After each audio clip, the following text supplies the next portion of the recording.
L'éditorial du Figaro. Acrimonie égalitariste par Laurence de Charette.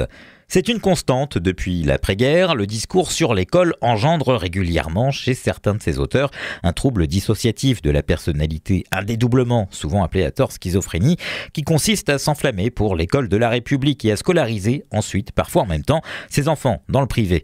On pourrait se réjouir d'une certaine manière que le bon sens parental finisse par l'emporter sur la pulsion idéologique, mais il faut surtout s'alarmer de la persistance, de la vitalité, même du dogme égalitariste qui ravage l'éducation nationale.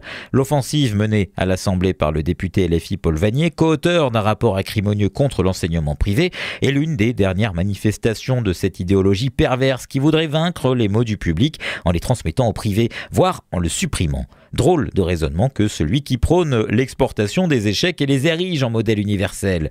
Depuis la grande bataille de 1984 qui avait provoqué la chute du gouvernement Mauroy, l'école libre occupe une place clé dans le système scolaire et joue un rôle précieux dont celui-ci ne pourrait en réalité pas se passer.